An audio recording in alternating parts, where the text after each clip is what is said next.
Évangile selon Matthieu, chapitre 28.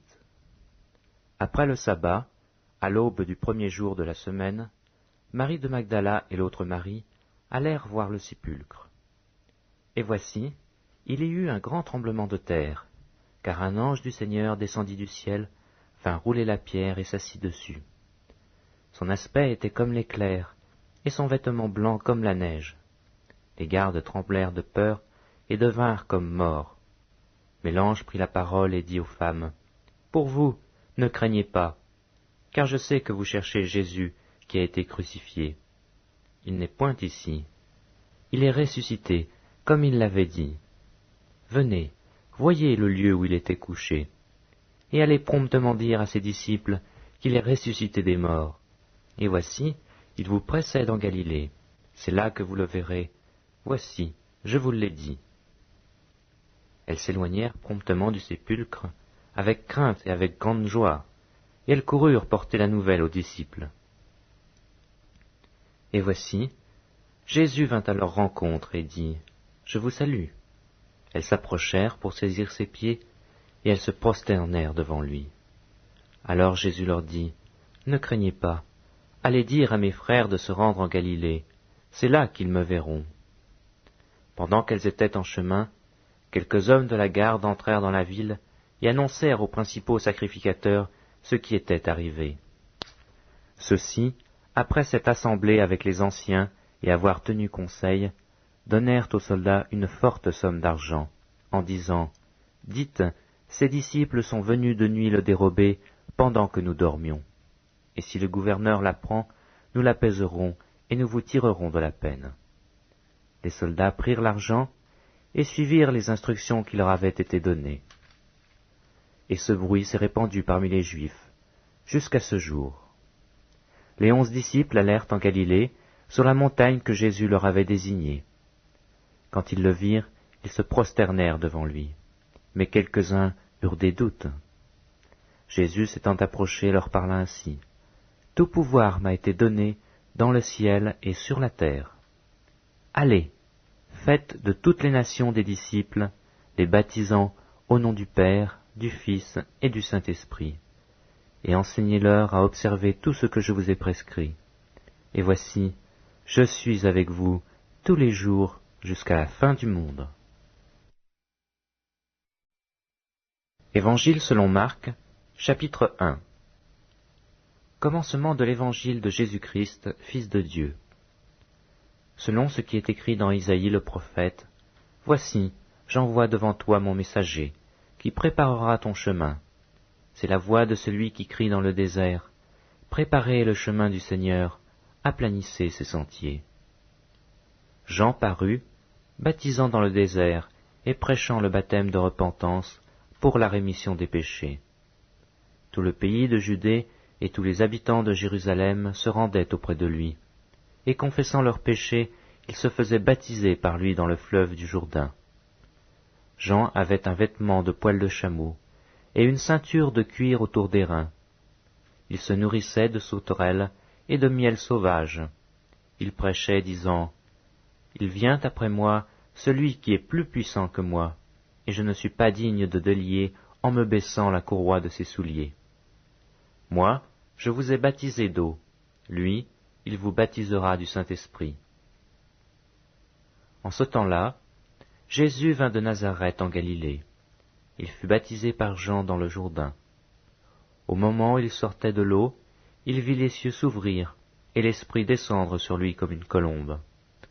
Et une voix fit entendre des cieux cette parole, « Tu es mon Fils bien-aimé, en toi j'ai mis mon affection. » Aussitôt l'Esprit poussa Jésus dans le désert, où il passa 40 jours, tenté par Satan.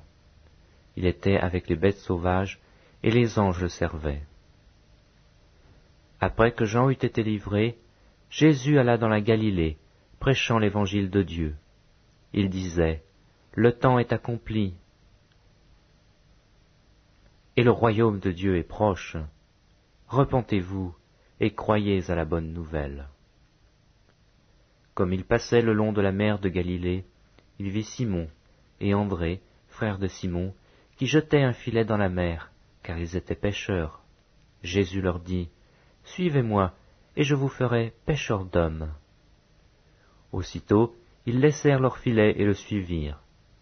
Étant allé un peu plus loin, il vit Jacques, fils de Zébédée, et Jean son frère, qui eux aussi étaient dans une barque et réparaient les filets. Aussitôt, il les appela, et laissant leur père Zébédée dans la barque avec les ouvriers, ils le suivirent. Ils se rendirent à Capernaum, et le jour du sabbat, Jésus entra dans la synagogue, et il enseigna. Ils étaient frappés de sa doctrine, car il enseignait comme ayant autorité, non pas comme les scribes. Il se trouva dans leur synagogue un homme qui avait un esprit impur, et qui s'écria, « Qu'y a-t-il entre nous et toi, Jésus de Nazareth? Tu es venu pour nous perdre. Je sais qui tu es, le Saint de Dieu. » Jésus le menaça, disant, « Tais-toi, et sors de cet homme. » Et l'esprit impur sortit de cet homme en l'agitant avec violence et en poussant un grand cri. Tous furent saisis de stupéfaction, de sorte qu'ils se demandaient les uns aux autres, « Qu'est-ce que ceci? Une nouvelle doctrine? Il commande avec autorité, même aux esprits impurs, et ils lui obéissent. » Et sa renommée se répandit aussitôt dans tous les lieux environnants de la Galilée. En sortant de la synagogue, ils se rendirent avec Jacques et Jean à la maison de Simon et d'André. La belle-mère de Simon était couchée ayant la fièvre, et aussitôt on parla d'elle à Jésus. S'étant approché, il la fit lever en lui prenant la main, et à l'instant la fièvre la quitta, puis elle les servit. Le soir, après le coucher du soleil, on lui amena tous les malades et les démoniaques. Et toute la ville était rassemblée devant sa porte. Il guérit beaucoup de gens qui avaient diverses maladies. Il chassa aussi beaucoup de démons, et il ne permettait pas aux démons de parler, parce qu'ils le connaissaient. Vers le matin, pendant qu'il faisait encore très sombre, il se leva, et sortit pour aller dans un lieu désert, où il pria. Simon et ceux qui étaient avec lui se mirent à sa recherche. Et quand ils l'eurent trouvé, ils lui dirent, « Tous te cherchent. » Il leur répondit, « Allons ailleurs, dans les bourgades voisines, afin que j'y prêche aussi, car c'est pour cela que je suis sorti. » Et il alla prêcher dans les synagogues par toute la Galilée, et il chassa les démons. Un lépreux vint à lui, et se jetant à genoux, il lui dit d'un ton suppliant, « Si tu le veux, tu peux me rendre pur. » Jésus, ému de compassion, étendit la main, le toucha et dit, « Je le veux, sois pur. » Aussitôt la lèpre le quitta, et il fut purifié. Jésus le renvoya sur le champ, avec de sévères recommandations, et lui dit, « Garde-toi de rien dire à personne, mais va te montrer au sacrificateur, et offre pour ta purification ce que Moïse a prescrit, afin que cela leur serve de témoignage. » Mais cet homme, s'en étant allé, se mit à publier hautement la chose et à la divulguer, de sorte que Jésus ne pouvait plus entrer publiquement dans une ville. Il se tenait dehors, dans des lieux déserts, et l'on venait à lui de toutes parts. Évangile selon Marc, chapitre 2. Quelques jours après, Jésus revint à Capernaum. On apprit qu'il était à la maison. Et il s'assembla un si grand nombre de personnes que l'espace devant la porte ne pouvait plus le contenir. Il leur annonçait la parole. Des gens vinrent à lui, amenant un paralytique porté par 4 hommes. Comme ils ne pouvaient l'aborder à cause de la foule, ils découvrirent le toit de la maison où il était, et ils descendirent par cette ouverture le lit sur lequel le paralytique était couché. Jésus, voyant leur foi, dit au paralytique, « Mon enfant, tes péchés te sont pardonnés. » Il y avait là quelques scribes qui étaient assis, et qui se disaient au-dedans d'eux, « Comment cet homme parle-t-il ainsi? Il blasphème. Qui peut pardonner les péchés, si ce n'est Dieu seul ?» Jésus, ayant aussitôt connu par son esprit ce qu'ils pensaient au-dedans d'eux, leur dit, « Pourquoi avez-vous de telles pensées dans vos cœurs? Lequel est le plus aisé, de dire au paralytique, tes péchés te sont pardonnés, ou de dire, lève-toi, prends ton lit et marche. Or, afin que vous sachiez que le Fils de l'homme a sur la terre le pouvoir de pardonner les péchés, je te l'ordonne, dit-il au paralytique, lève-toi, prends ton lit et va dans ta maison. Et à l'instant, il se leva, prit son lit et sortit en présence de tout le monde, de sorte qu'ils étaient tous dans l'étonnement et glorifiaient Dieu, disant, nous n'avons jamais rien vu de pareil. Jésus sortit de nouveau du côté de la mer. Toute la foule venait à lui, et il les enseignait. En passant, il vit Lévi, fils d'Alphée, assis au bureau des péages. Il lui dit, « Suis-moi ». Lévi se leva et le suivit. Comme Jésus était à table dans la maison de Lévi, beaucoup de publicains et de gens de mauvaise vie se mirent aussi à table avec lui et avec ses disciples, car ils étaient nombreux et l'avaient suivi. Les scribes et les pharisiens, le voyant manger avec les publicains et les gens de mauvaise vie, dirent à ses disciples, « Pourquoi mange-t-il et boit-il avec les publicains et les gens de mauvaise vie ?» Ce que Jésus ayant entendu, il leur dit, « Ce ne sont pas ceux qui se portent bien qui ont besoin de médecins, mais les malades. Je ne suis pas venu appeler les justes, mais les pécheurs. » Les disciples de Jean et les pharisiens jeûnaient.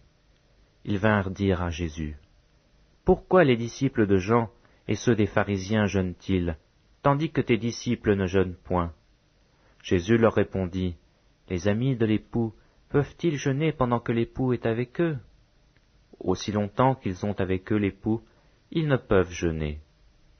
Les jours viendront où l'époux leur sera enlevé, et alors ils jeûneront en ce jour-là.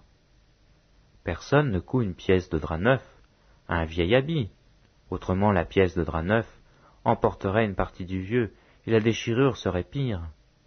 Et personne ne met du vin nouveau dans de vieilles outres, autrement le vin fait rompre les outres, et le vin et les outres sont perdus. Mais il faut mettre le vin nouveau dans les outres neuves. » Il arriva, un jour de sabbat, que Jésus traversa des champs de blé.